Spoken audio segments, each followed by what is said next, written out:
Bueno, el tema de hoy es Norma 017, Equipo de Protección Personal de la Secretaría de Trabajo y Previsión Social.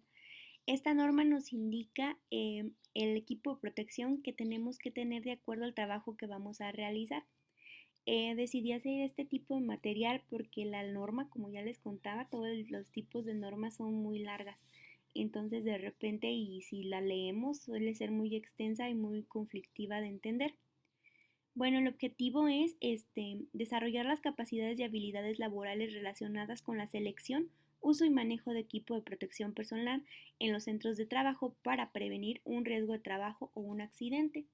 ¿Y qué es el equipo de protección personal? Pues todo vestimenta, los accesorios que creen una barrera y que mantenga al personal lejos de los peligros físicos, químicos, biológicos que estén en el ambiente y con los que pueda tener contacto. Y no tiene por finalidad realizar una tarea o actividad específica, sino su finalidad es proteger al trabajador. Eh, es decir, por ejemplo, si los trabajadores del área de la salud, como esta ocasión de lo del COVID, no es lo mismo el equipo de protección que va a tener la recepcionista del hospital que la persona que está atendiendo a alguien con COVID. Ahora sí que no es por el tipo de equipo de protección que va a presentar, sino por el riesgo que corre de contagiarse. En esta actividad, pues vamos a ver los tipos de equipo de protección que existen. El objetivo, pues, es establecer los requisitos mínimos que el patrón tiene que tener para proporcionar ese tipo de equipo de protección y que se puedan proteger durante su trabajo. Como ven aquí en la imagencita hay bastantes tipos de equipo de protección personal y todo va de acuerdo al tipo de trabajo y al área anatómica. Campo de aplicación, pues es en todos los centros de trabajo a nivel del territorio nacional donde se requiere este tipo de equipo de protección para proteger a los trabajadores derivado de los riesgos de las actividades que realizan. No solamente aquí en la Universidad de Morelia, sino a nivel de todo el territorio nacional. Y me van a decir, ay doctora, pero es que pues en la universidad no se nos ha dotado de ese equipo de protección. Estamos en el entendido de que sí, hemos visto que pues no se les ha entregado y que se les entregó con anterioridad, pero que ya tiene bastante tiempo y que ese equipo a lo mejor ahorita ya no es un tanto funcional o que a lo mejor ya no existe o que muchos de los nuevos ni siquiera se les ha entregado. Es una de las cuestiones que estamos trabajando con la Comisión de Seguridad e Higiene para que se les pueda dotar a ustedes de ese equipo de protección personal y que pues no tengan riesgos de trabajo. Obligaciones del patrón, pues uno es mostrar los documentos que nosotros tenemos acerca de ese equipo de protección personal, que en realidad pues todavía no los tenemos porque no existen, pero en caso de que ocurra que llegue Secretaría del Trabajo a revisarnos, nosotros tenemos que mostrar una lista donde digamos, ah, mira, se proporcionó al equipo de este tipo de equipo de protección. Identificar y analizar los riesgos de acuerdo al tipo de actividad que realiza el trabajador, la región anatómica por proteger, es decir, cabeza, los guantes para las manos, botas y el equipo de protección personal que requiere. Determinar el equipo de protección de acuerdo a la actividad y a los riesgos y el patrón puede hacer uso de las tablas de Secretaría del Trabajo y Previsión Social, que ese es trabajo de él al momento de entregar el equipo de acuerdo a la área y de ver que existan las señales de uso obligatorio, es decir, a lo mejor en la universidad no atañe a este tipo de norma, pero por ejemplo en varias fábricas hay un letrero que dice que a partir de aquí es obligatorio el uso, por ejemplo, de gogles o el uso de careta o alguna cuestión así para protección personal. También es su obligación proporcionar a los trabajadores equipo de protección personal que cumpla con las siguientes condiciones. Uno, pues que disminuya el riesgo del trabajador. Dos, que sea de uso personal, o sea, que quede de acuerdo a la persona, de acuerdo a sus características físicas. Es decir, no te voy a dar unos guantes súper grandes si tienes unas manos pequeñas. que cuente con las indicaciones, las instrucciones de procedimientos del fabricante para su uso. Esto también es importante porque cuando se les entregue un material hay que revisar que cuente con las etiquetas y que cuente con la normativa vigente de, de la Secretaría del Trabajo y Previsión Social. Y pues al último ver su revisión, que se repongan si se rompen, la limpieza del mismo, limitaciones de mantenimiento, resguardo y disposición final. ¿A qué me refiero con disposición final? En algunos tipos de trabajo, por ejemplo, en este caso el mío, hay por ahí un botecito rojo en el consultorio donde ponemos las jeringas. Para su desecho tiene que haber un protocolo y es, por ejemplo, que cuando el botecito se llena, tiene que venir alguien de una empresa en especial que se dedica a tratar ese tipo de materiales y tiene que seguir una ruta de evacuación, es decir, él llega y se lleva los residuos del laboratorio de química y después pasa a mi consultorio, del consultorio baja. Esa es la ruta de evacuación, por ahí está señalizada con flechitas rojas que dicen RPBI. Y la disposición final pues es que se lleven ese tipo de material a una empresa donde lo van a tratar específicamente. Este, y ya eso implica pues que no tengamos accidentes de que, por ejemplo, yo deje las agujas por ahí tiradas y que alguien se vaya a picar. Otro de las obligaciones del patrón es comunicar a los trabajadores los riesgos que existen.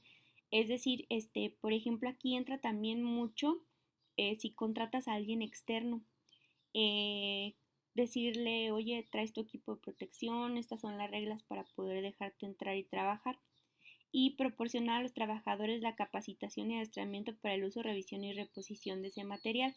Si bien ahorita estamos haciendo este tipo de tutoriales pequeños, pero también va a haber la posibilidad y voy a ver que sea también presencial para que también tengan otro tipo de capacitación y que ustedes conozcan más sobre esto. Supervisar durante la jornada de trabajo que los trabajadores utilicen el equipo de protección personal proporcionado.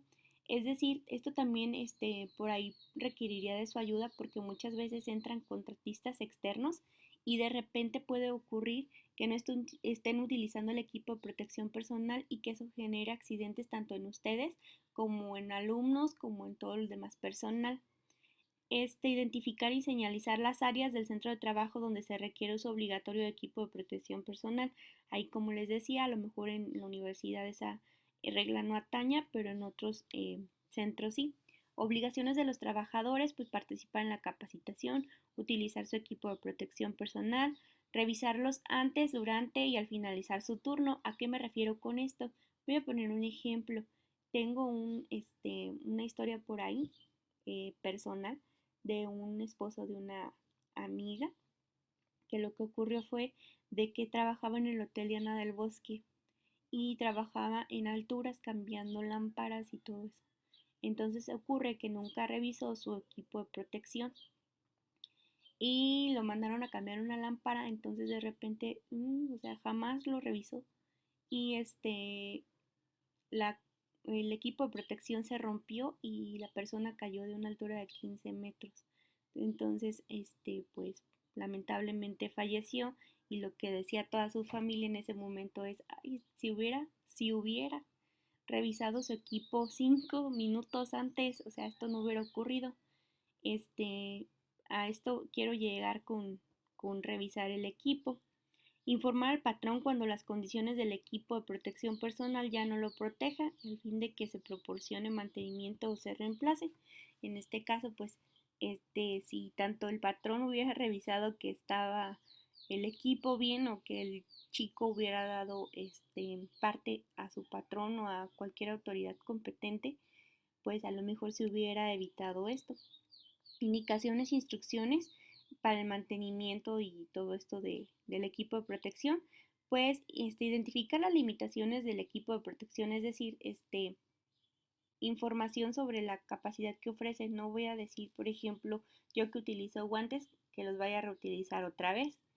Incluir la información que se describa en condiciones que no proporciona protección donde se debe de usar, considerar el tiempo de vida útil del fabricante y las fallas o deterioros que impidan su funcionamiento.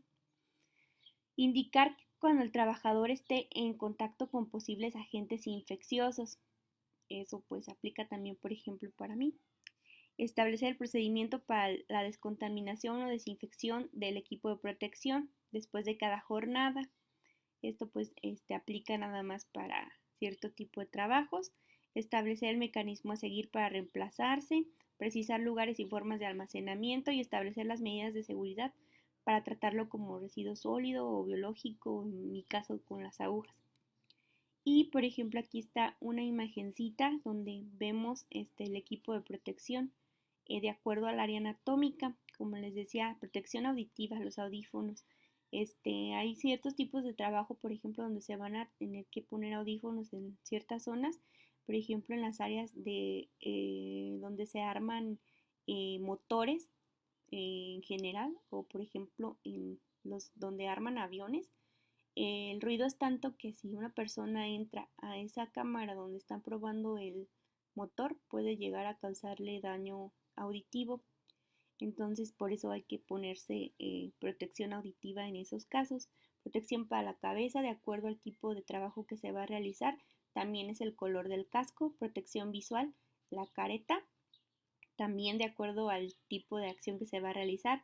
Protección para manos, los guantes, que puede haber de distintos tipos, tanto como en el caso de nosotros que manejamos sustancias químicas, cloro, suavitel, fabuloso, todos esos tipos de sustancias. Hay un cierto tipo de guantes y no es lo mismo, por ejemplo, alguien que va a utilizar guantes para manejar electricidad. Protección para los pies, también ahí tiene mucho que ver. Por ejemplo, las chicas de limpieza, que de repente y traigamos un tipo de calzado que puede ser un poco resbaloso a que traigamos un calzado que tenga antiderrapante. Ropa de protección que puede ser tanto del tronco como de la parte inferior y los accesorios. Aquí hay un dilema con lo de la faja porque la norma de la 017 en este caso la considera solamente como un accesorio. En caso de medicina laboral, nos dice que puede ser que la utilicemos o que no, y que a lo mejor y puede ser hasta contraproducente para la salud, en algunos casos, y de repente entramos en un dilema, ¿no?